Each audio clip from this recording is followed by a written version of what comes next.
Final Destination 2 takes its chaos to another level, and in this deep dive we're unpacking the wild mix of real tragedy, behind-the-scenes drama, and hidden details that shaped it. From the unforgettable highway pileup, which was actually inspired by a real crash involving more than 100 cars, to how one of the film's most criticized characters ended up facing serious legal trouble in real life after filming wrapped. We'll also explore the movie's callbacks to other films, clever nods to the original Final Destination, and even deleted scenes that never made it into the final cut, all of which reveal how much more this sequel had planned beneath the surface. So without further ado, let's dive into it.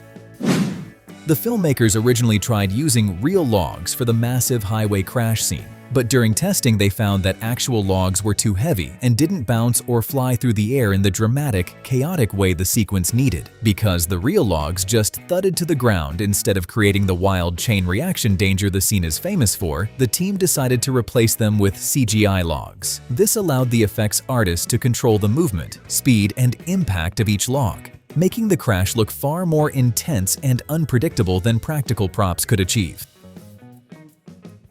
The huge highway accident was inspired by real events, specifically a series of crashes on Interstate 75 in Ringgold, Georgia on March 14, 2002. On that day, a sudden heavy fog dropped visibility to less than the length of a single car, causing around 125 vehicles to slam into each other in a massive chain reaction. The real accident was devastating, killing at least 4 people, injuring at least 39 others, and leaving traffic backed up for miles. The filmmakers used this real disaster as the basis for the movie's opening pileup, turning an already shocking event into one of the most memorable and terrifying scenes in the series.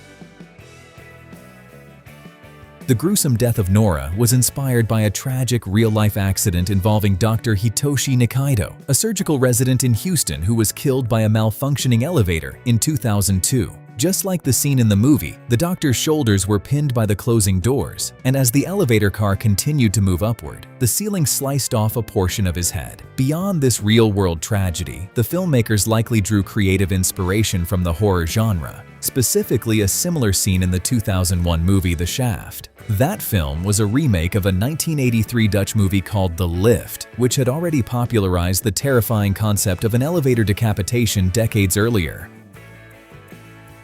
Many fans of the film believe that the rescue worker, played by Mark Lucan, should have faced manslaughter charges for accidentally triggering the airbag that caused Kat's death, especially since the movie never explains what happened to him afterward. In a strange and dark turn of events where life imitated art, Lucan himself faced serious legal trouble following the film's release, including charges for sexual assault, assault causing bodily harm, forcible confinement, uttering threats, and assault with a weapon. The situation escalated in 2018 when, after being released on bail, he cut off his electronic monitoring bracelet, which triggered a massive manhunt across British Columbia to find him. There's a quick Easter egg when a school bus full of kids drives by chanting "Pile Up," and the bus is identified as coming from Mount Abraham, as Mount Abraham is the same high school attended by all the victims in the first Final Destination, linking the sequel back to the original tragedy. It's a small moment, but it quietly reminds viewers that both films take place in the same world, and that the shadow of the first movie's events still hangs over the town, even for kids who weren't directly involved.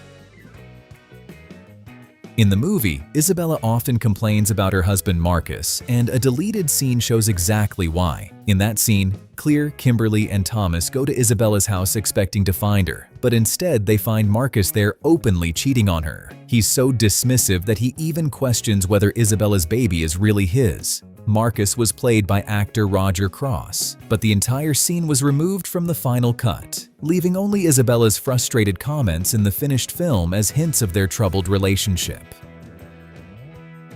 In the original script, Devon Sawa was supposed to return as his character Alex Browning, but he didn't appear because of a contract dispute with New Line Cinema that the two sides couldn't resolve. Because of that, the filmmakers had to write the character out of the story by revealing he had died off-screen. To explain his absence, the movie shows a webpage detailing that Alex was killed by a falling brick that hit him in the head. This is acknowledged when Clear Rivers mentions his death to Kimberly during her visit at the asylum. Interestingly, the first decision for Alex's death was a flesh-eating virus, until it was decided that he would be killed when a brick hits his head. However, Devon Sawa later explained that he didn't return for Final Destination 2 because things simply didn't work out at the time. He admitted that he wasn't in a place where he was capable of working, so he stepped away from acting for a while, and his agents spoke with the producers, who eventually decided to take the sequel in a different direction. Sawa thought there might be a chance he'd come back for the third film, but that never happened either. He made it clear, however, that there were no hard feelings, and he's continued to support the franchise, attending premieres and watching every movie. He even mentioned how excited he was that Teo, the actor who played his son in the first season of Chucky, has become one of the leads in Final Destination Bloodlines, saying the role couldn't have gone to a better or more talented young actor.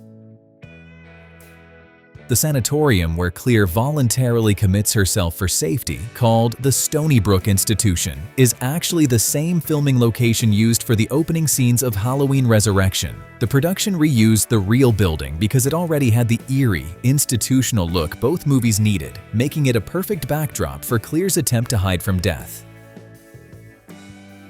In the opening sequence, there's a small detail when Kimberly's car keys are shown, and her keychain features an evil eye bead. In some Middle Eastern cultures, specifically Turkey, the evil eye is a protective talisman believed to ward off evil spirits and negative energy, keeping the owner safe from harm. There are also long-standing superstitions tied to it, with the biggest one saying that an evil eye charm shouldn't be bought for yourself. It must be given to you as a gift to truly work. As I mentioned in the first Final Destination Deep Dives video, the tradition of naming characters after famous horror directors continues from the first film, where many names were tributes to classic filmmakers. This time, the main character Kimberly Corman is named in honor of Roger Corman, the legendary low-budget horror director known for shaping the genre. The film also includes Nora and Tim Carpenter, whose last name is a clear nod to John Carpenter, the iconic director behind Halloween and other major horror classics. These naming choices act as subtle Easter eggs for fans, connecting the sequel to the original movie's tradition of paying homage to influential figures in horror history. Mary Elizabeth Winstead originally auditioned for the role of Kimberly Corman, but the part ultimately went to A.J. Cook. Even though she didn't get the role at the time, Winstead didn't leave the franchise behind. Just a few years later, she was cast as Wendy Christensen, the lead character in Final Destination 3. The filmmakers kept her in mind, giving her a major role in the next installment even though she missed out on the sequel's lead. Every news anchor who appears on screen is an actual working anchor from real Vancouver news stations. Since the movie was shot in Vancouver, the production team brought in local broadcasters instead of hiring actors to play reporters, making the news segments feel more like genuine breaking news coverage. This small detail helps ground the movie's over-the-top events in a realistic setting because the faces delivering the updates are the same ones viewers in the area would normally see on their nightly news. In the film, the TV news van seen at the farm has the call letters WWED, which is a fun inside joke from the filmmakers. In real life, WWED is actually registered to a classical music radio station in Virginia, so the letters have nothing to do with news reporting. But in the movie, the initials secretly stand for "When Will Everyone Die?", a darkly humorous reference to the franchise's theme of death constantly circling the characters. It's a small detail most viewers never notice, but it adds another layer of playful, morbid wordplay to the film's many hidden references. There's a subtle callback to the first film when Rory rides the elevator up to Burke's apartment, and the elevator music is an instrumental version of John Denver's Rocky Mountain High. The song also plays quietly in the dentist's waiting room later in the film, and it's the same song tied to several death scenes in the original Final Destination. Because John Denver himself died in a plane crash, his music became a kind of ominous warning throughout the first movie, and by repeating it in the sequel, the filmmakers create a subtle signal that danger is close, connecting both films through a familiar and unsettling musical cue. Actors Michael Landis and A.J. Cook actually performed their own stunts during the scene where their characters are trapped in a van that plunges into a lake. To prepare for the underwater sequence, both of them trained with a scuba instructor who taught them how to stay calm and breathe properly while submerged. This training allowed them to safely handle the intense stunt work themselves, making the scene feel more realistic because the actors were truly in the water rather than relying on doubles. early drafts of the movie originally planned for Kimberly and Officer Burke to develop a romantic relationship, but the idea was eventually dropped because the filmmakers felt it came across as too creepy, especially given the stressful and traumatic situation the characters were in. As a result, their dynamic was rewritten to be completely platonic, focusing instead on teamwork, trust, and survival rather than romance. This change helped keep the tone of the story grounded and avoided adding an uncomfortable subplot that didn't fit the rest of the film. While the first film focused on a plane crash, the creators of the second part initially considered setting the opening catastrophe in a hotel fire. However, the production team ultimately scrapped the fire idea because they felt a massive highway pileup would be much more cinematic, allowing for more high-speed tension and a wider variety of creative, gruesome accidents. By moving the action to the road, they were able to craft the iconic logging truck sequence, which utilized the vast scale of a freeway to create a more visceral and memorable sense of chaos than a single building fire could provide.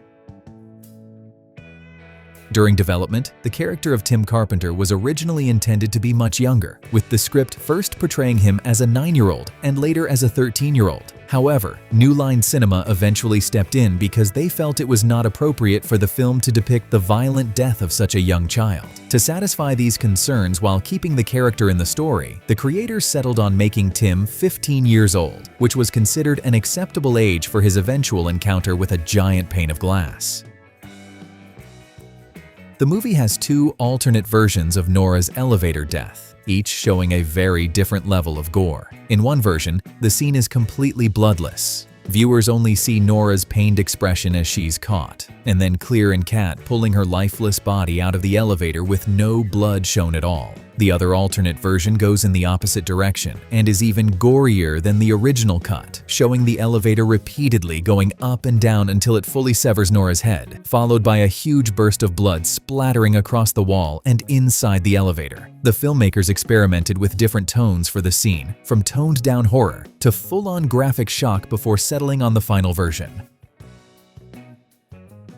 And that wraps up our deep dive into Final Destination 2. This sequel proves just how much craft, chaos, and unexpected history went into shaping one of horror's most unforgettable follow-ups. From the real 100-car pileup that inspired its legendary opening, to the off-screen controversies surrounding its cast, to the callbacks, Easter eggs, and deleted scenes that reveal how much more this movie had tucked beneath the surface, it's clear this film has layers fans still love to unravel. So if you enjoyed exploring those details, make sure to hit the thumbs up button and subscribe for more deep dives like this. Until next time, thanks for watching, stay sharp, and we'll see you in the next video.